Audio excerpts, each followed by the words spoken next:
Number 9007543767। आज है 24 अक्टूबर 2020। पूजा का टाइम है इसलिए ये ड्रेस पहना। सीधे मैं टॉपिक पे चली आती हूँ कि ये जो हम लोग ड्रेस पहनते हैं, मेरा पुराने वीडियोस आप लोग देखेंगे तो देखिएगा, उसमें कुछ चेंबर में है, कुछ गंगा घाट में है। कभी ऐसा होता था कि काम पर, मतलब जो स्पिरिचुअलिज्म का काम होता है वहाँ से वापस आकर चेंबर में बैठ गई, ऐसा भी हुआ है। तो उस टाइम पे ड्रेस चेंज करने का कोई मौका हमें नहीं मिला। लेकिन बाद में जब सिर्फ शूटिंग के लिए हम बैठते हैं तो नॉर्मली इस तरह का ड्रेस पहन के बैठते हैं ताकि आप लोगों को अच्छा लगे, और नॉर्मल ड्रेस पहन के बैठते हैं। लेकिन आज ये जानबूझकर पहन कर बैठी हूँ यहाँ पर कुछ समझाने के लिए। वो ये है कि इस तरह के ड्रेस पहनकर समझाया जाता है कि साधु है, लेकिन हम ये समझाने के लिए यहाँ पर नहीं बैठे। इस ड्रेस का महत्व सिर्फ ड्रेस पे नहीं होता। ये जो क्रिस्टल माला है, ये ऑफ कोर्स मेरे जप का माला है, ये नकली नहीं है।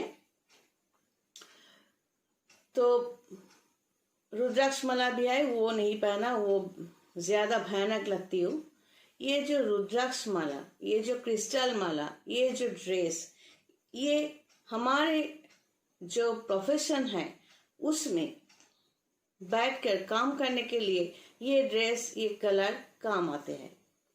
लेकिन अगर हम ये क्लेम करें कि हम साधु है इसलिए ये ड्रेस पहना है, तो आपको ये सवाल पूछनी चाहिए कि आप अगर साधु हो तो अगर ये ड्रेस पहनते हो तो सोशल साइट पे क्यों हो, तो दूसरे ग्राउंड पे, दूसरे लाइन पे क्यों हो, क्यों हिमालय में जंगल में नहीं हो?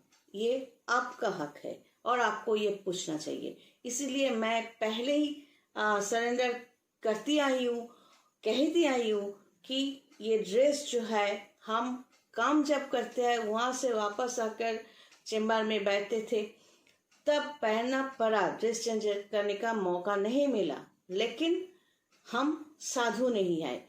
ज्योतिष, सब्जेक्ट, स्पिरिचुअलिज्म, मेडिटेशन, जब ये सब एक सब्जेक्ट है। इस स्पिरिचुअलिज्म अगर कोई प्लानचेट करे, इसका मतलब उस इंसान को साधु होना पड़ेगा, ये जरूरी नहीं है। कोई स्पिरिचुअलिस्ट है, इसका मतलब ये नहीं है कि हम हमेशा दिखाते रहे कि रुद्राक्ष पहने हैं, क्रिस्टल माला पहने हैं, ये जरूरी नहीं है।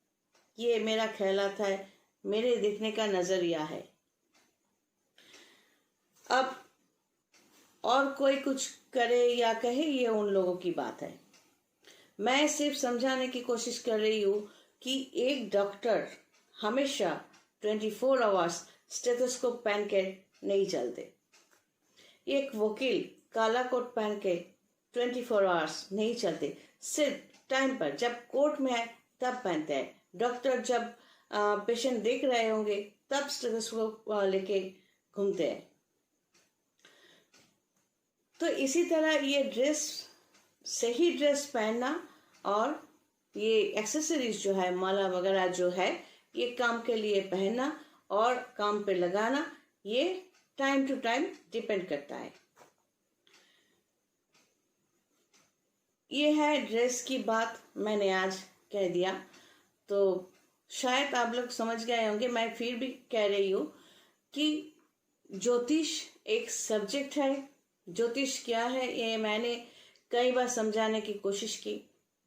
स्पिरिचुअलिज्म एक सब्जेक्ट है। ये जो विश्व ब्रह्मांड जो है, इसमें हमारे शास्त्र में कई बार कहा गया है, वेद, वेदांत, वेदांग, ऋग, साम, यजु, अथर्ववेद, ये सब शास्त्र, गीत, रामायण, महाभारत कम नहीं है, कुछ बहुत ज्यादा शास्त्र है। लेकिन इतनी बड़ी बड़ी बातें मैं हमेशा कोशिश करती हूँ बहुत सीधी तरह से आप लोगों तक पहुंचाने की। अब ये है कि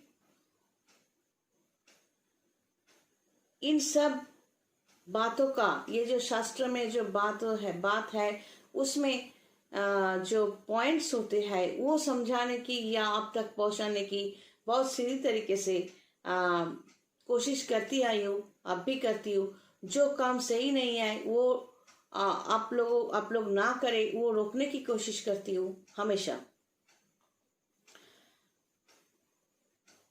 ये जो स्पिरिचुअलिज्म सब्जेक्ट है, ये इसमें actually everything is logical. Logical इसलिए है कि शास्त्र में जो परमात्मा, भगवान निराकार है, भगवान साकार है, ये सब कहा गया है। ये संस्कृत में या इतना कॉम्प्लिकेटेड वे में समझाया गया कि आम आदमी जो है, आम इंसान जो है, मैक्सिमम लोगों को ये समझ में नहीं आती। लेकिन यही बात मैं कोशिश कर रही हूँ कई सालों से कि आप लोगों तक बहुत सीधी तरीके से समझाओ, तो शायद मेरा जो पर्पस है, इंक्लूडिंग माय प्रोफेशन, तो वो सक्सेसफुल हो जाओ। अब प्रोफेशन क्यों? क्योंकि मैं सेल्फ एम्प्लॉयड हूँ। एस्ट्रोलॉजी एक ऐसी सब्जेक्ट है, अगर कोई कहे कि 2-4 पाता पेज पढ़ लिया और हम ज्योतिष बन गए, नहीं, ये सही नहीं है। और आप लोग भी जिसके पास नॉलेज नहीं है, वो रोड पे बैठे हुए हैं, उसको जाके अगर हाथ दिखा के कहते हैं, पूछते हैं कि देखिए मेरे हाथ में क्या है, यूं ही आसानी से आके कह देता है, तो वो भी उसका नॉलेज लेकर ही बोलेगा।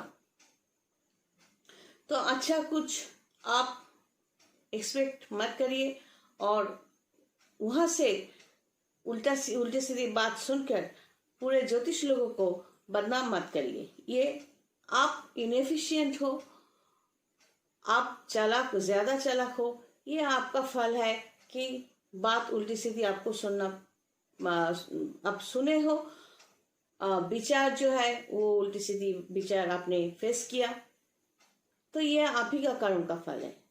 जो अच्छा एस्ट्रोलॉजर होंगे या स्पिरिचुअलिस्ट होंगे या गाइड होंगे, उन लोगों का कंसल्टेंसी फीस देकर ही आना पड़ता है। चलिए आज यही तक। God bless and take care.